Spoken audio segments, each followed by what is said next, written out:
जय श्री कृष्णा मित्रों, राधे राधे। कैसे हो आप सब। हमारे इस चैनल में आप सभी का स्वागत है। मित्रों, भगवान श्री कृष्ण ने गीता में कहा है कि न साथ कुछ लेकर आए थे न साथ कुछ लेकर जाओगे, खाली हाथ आए थे और खाली हाथ जाओगे।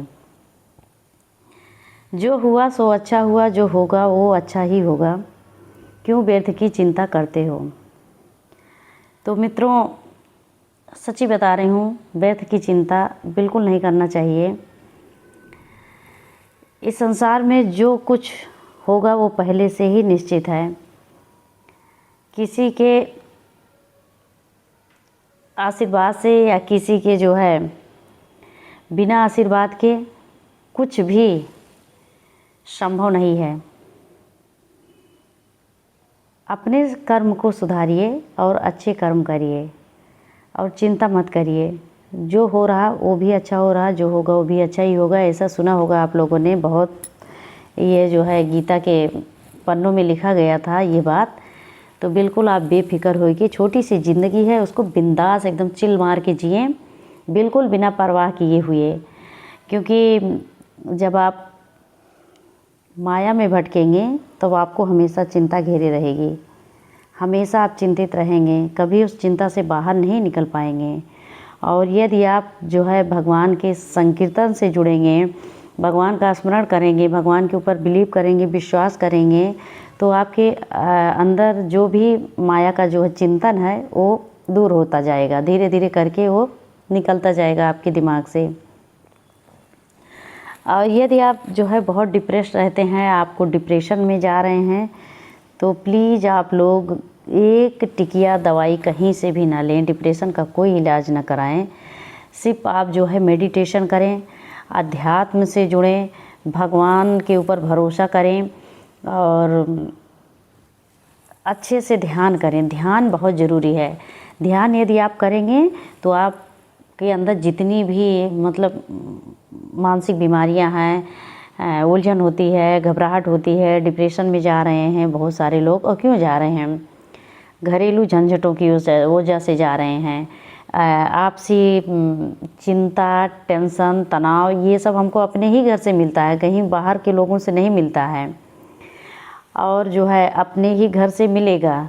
कहीं हमारा बच्चा हमारे मन के अकॉर्डिंग पढ़ाई नहीं कर रहा, कहीं हमारा पति हमारे मन के अकॉर्डिंग 4 पैसे नहीं कमा रहा है, हमारी सास हमको उस तरीके से नहीं मिली जिस तरीके से हम चाह रहे हैं, और हमारा ननद नहीं हमको उस लायक मिली जिस तरीके से हम चाह रहे हैं। और हम कभी ये नहीं सोच पाते हैं कि हम हैं किसी के लायक या नहीं हैं, क्योंकि हमको अपना दोस्त कभी नहीं दिखाई देता है ना। ये बात रियल है कि इंसान को अपना दोस्त जल्दी से नहीं दिखाई देता है। और जो लोग अपना दोस्त देखना जानते हैं और अपने कमी को स्वयं रियलाइज करते हैं, उनको जो है भगवान उनके सारे रास्ते क्लियर कर देता है। इससे अच्छा है किसी और में दोस्त देखने के बजाय आप जो है अपने ही गलतियों को सुधार कीजिए और आगे बढ़िए। डिप्रेशन हमको यहीं से मिलता है, हमारे घरों से ही मिलता है।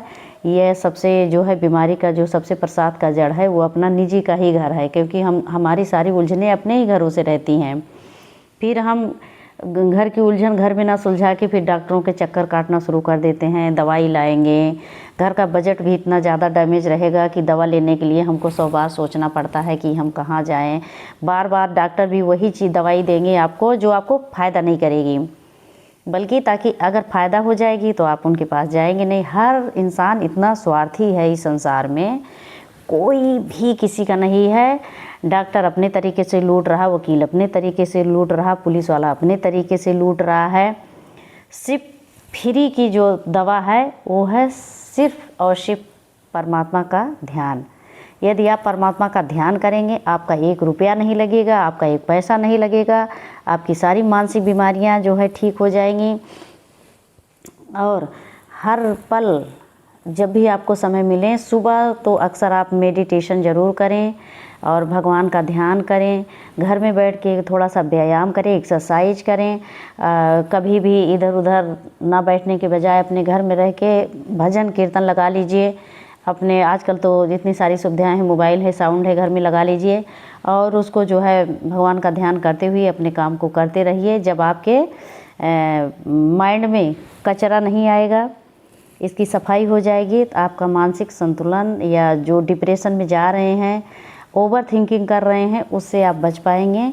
तो प्लीज़ आप लोगों को जो मैं बता रही हूँ, ये कोई झूठी बात नहीं है, ये मैं अपने जीवन में इस चीज़ को रियलाइज़ की हूँ और मुझे बहुत ज़्यादा मतलब सपोर्ट मिला है। मेरे भी मतलब मानसिक रूप से मैं बहुत ज़्यादा पीड़ित थी और परेशान भी थी, मुझे नींद नहीं आती थी, पूरी रात रात मैं ओवर थिंकिंग करती थी। जब से मैं भगवान प्रेमानंद जी का जो है फॉलो किया, उनका वीडियो मैं ज़्यादा से ज़्यादा देखती हूँ, उनके जो है मधुर वाणी को जो है मैं सुबह उठ के घरों में लगा देती हूँ, कोई सुने या ना सुने लेकिन मैं ज़रूर सुन रही हूँ, या घर में और सारे लोग हैं तो सुनते ही रहते हैं। तो इससे बहुत ही ज़्यादा पॉजिटिविटी, बहुत ही ज़्यादा मतलब सकारात्मक ऊर्जा जो है, नेगेटिव ऊर्जा घर से बाहर हो जाती है, पॉजिटिव ऊर्जा घर के अंदर आ जाती है। बहुत ही अच्छा जो है बदलाव देखने को मिला घरों में, बहुत सुंदर लगा मुझे। तो प्लीज़ आप लोग जो है, यदि हमारी तरीके से आप लोग भी परेशान हैं, क्योंकि महिलाएं ज़्यादा ओवर थिंकिंग करती हैं, उनको बहुत ज़्यादा टेंशन रहती है और पुरुष लोग कम टेंशन करते हैं, वो तो खर्राटे भरते हैं और सो जाते हैं, तो उनको ये टेंशन नहीं रहती है। तो प्लीज़ आप लोग अपने माइंड में जितना भी निगेटिविटी है उसको निकाल के आप बाहर करिए। उसको निकालना आपको ही पड़ेगा, दूसरा कोई बिल्कुल नहीं आएगा निकालने के लिए। ये बात आप ध्यान रखिए कि अगर शरीर आपका है और मन आपका है, तो शरीर का केयर भी करना आपकी जिम्मेदारी है और अपने मन को समझाना आपकी ही जिम्मेदारी है, क्योंकि दूसरे को समझा पाना बहुत कठिन है। दूसरे को कोई कुछ नहीं समझा सकता है। अगर इंसान अपने ऊपर अपना फोकस करे, कुछ समय कुछ पल जो है अपने ऊपर दे और अपने हेल्थ को, अपने माइंड को खुद ही सुधारने की कोशिश करे, तो 100% रिजल्ट अच्छा ही मिलेगा। और ख़ास तौर से अगर आध्यात्मिक तरीके से आप सुधार करेंगी तो 100% आप यकीन करिए, मानिए इस चीज़ को, ना हो तो विश्वास करके देख लीजिए एक बार, फिर आप बताना मुझे कैसा लगा। ये रियल लाइफ की बात मैं बता रही हूँ, मैं कोई मतलब वीडियो नहीं बना रही हूँ, मैं अपने रियल लाइफ से ये चीज़ मैं बता रही हूँ। जब भी आप भगवान के संकीर्तन में जाएंगी, उनसे जुड़ेंगी और उनको मतलब ये दुनिया को दिखाने के कोई मतलब ही नहीं है कि आप दुनिया को दिखा रही हो, कुछ मत दिखाओ, किसी को मत दिखाने की ज़रूरत नहीं। यहाँ जब भगवान बैठेंगे दिल में, तो यहाँ का जो भी नेगेटिविटी है वो अपने ऑटोमेटिक अपने आप धीरे धीरे ख़त्म हो जाएगा। कहते हैं ना कि जब आप अध्यात्म से जुड़ेंगी तो आपके अंदर का जो भी दोष है, वैसे गुण और दोष सबके अंदर पाया जाता है, कोई इतना जो है दूध का धुला तो है नहीं। भगवान की वो तो नेचुरल चीज़ है, प्राकृतिक चीज़ है कि किसी में गुण किसी में दोष तो पाया ही जाता है। तो वहाँ अपने अंदर भी जो भी मतलब कमी रहेगी वो आपको स्वयं ही रियलाइज होगी और आप धीरे धीरे उसको सुधार करती जाएंगी। परिवार में धीरे धीरे करके सब कुछ ठीक होता चला जाएगा। तो आप ज़रूर करके एक बार देखिए, फिर मुझे कमेंट करके बताना कि मेरी बात कैसी लगी। आप सभी लोगों को बताइएगा, ज़रूर बताना और मैं इंतज़ार करूंगी आप सभी लोगों के कमेंट का। फिर मिलेंगे हम किसी नए ब्लॉग वीडियो में। तब तक के लिए जय श्री कृष्णा, राधे राधे आप सभी को।